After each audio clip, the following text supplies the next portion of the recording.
का बाबू एमो बड़का भाई चल गई विदेश। अच्छा। हाँ मान लो हमने दू जने घरे बने जा। हाँ। खेती बाड़ी घर दुआर नाते रिश्तेदार सब देखल सुनल बा। आए मो अभी तक पैसा कुछ भेजले है कि नहीं? और पैसा वैसा भेजिए तो तू गोड़ बड़ा तो तही के ना पता हुई। ए मो अभी कोनो खबरे नहीं मिलल।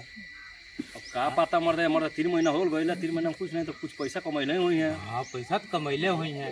अब पैसा भेजत नहीं खोन, अभी भेजत नहीं खोन। अब बेईमानी करता है बुझाता। बेईमानी कर नहीं, ईमानदार आदमी हूँ। अरे ईमानदार हूँ लेकिन का पता कहीं बाहर गई मन कहीं सोचे कि ढेर पैसा कमाते जैसा बढ़िया वाल वही रहल। अच्छा अगर पैसे कमा के धोली हन तबो तो ना मो हमने चली न कितना तो बड़ भाई हो बाप पेवा उनकर लग रही हमनी कोनो दिक्कत होई ती बताओ उनकर देख जाई ना नहीं देख जाई। खेती बाड़ी हमनी के बहुत नहीं तो नहीं जा उनके परिवार के खर्चा हमनी चलाते नहीं जा। हां बताओ उनकर बोल लइका बा कितना स्कूल में पढ़ाई जोन बा की करता पैसा वैसा लागत आटे। बात तो सही बा लेकिन ओकरा पूछे ओकरा से। हां और बड़ा नहीं चाचा पड़ोसी न जानत नहीं खोन आना ही तो कहनी हो कि मैं तने फोन उन आवता तो माल हमनी के तो कहते सुनते माने जा। चाचा से कहनी तनी तू बता दी हमार घर दुआर के हेतर के स्थिति बाटे। अरे मैं 1 महीना हो फोन कइले। हाँ फोन नहीं करत बता फोन नहीं करत तो बताओ उनका लइकवा के मैं चाचा 10,000 रुपया स्कूल में फीस लागल बा। दे दो 10,000 रुपया स्कूल में फीस लाल बा। पैसा बताओ ये कारोबार बा। एमो पर्ची देवा तड़ा एतर रुक रुक के आवता आहु पर्चिया गिरो तो परमेंटवा बुझा तो दिएला बा नहीं हो। वो में तो 14,000 रुपया आइले। वो में खेती में लगा दो कितना बचल बा। हां खेती में तो आवे बा। अच्छा बाबू दिक्कत मत सही हो हमनी के बानी जा न। हां बानी जा कितना पैसा लागल बा? 10,000 एक के हाल 10,000। हाँ बीच में नहीं दियाइल हो पैसा नहीं दियाइल तो मान लो मास्टर पढ़ा तो कितना अपने घर से खाई लो पैसा तो लेबे करी लो तो व्यवस्था हो जाई। लेकिन पढ़ाई में देखो बाबू बहुत मेहनत लागला।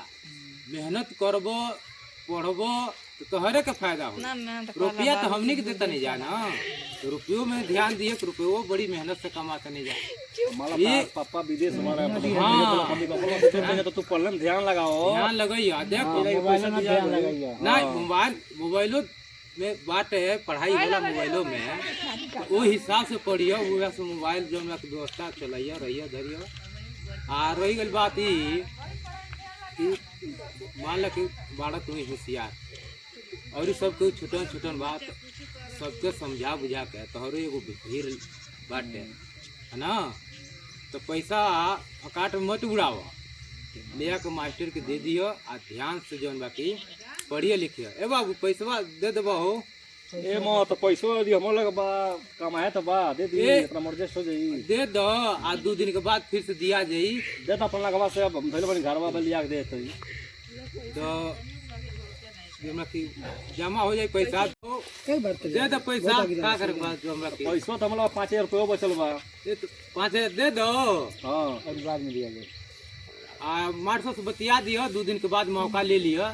चलो ये 5,000 रुपया बा बात करा दियो फोन पर। कहां होई 5,000 में कहां होई? अरे 5,000 ले तो दे दियो। प्रिंसिपल साहब का नंबर लिया के बड़का भाई के दे दियो। आई बतिया लिए अपने मोबाइल से सजा दिया तो लेके जा और जेस्ट करत आप पढ़िए ना का जी।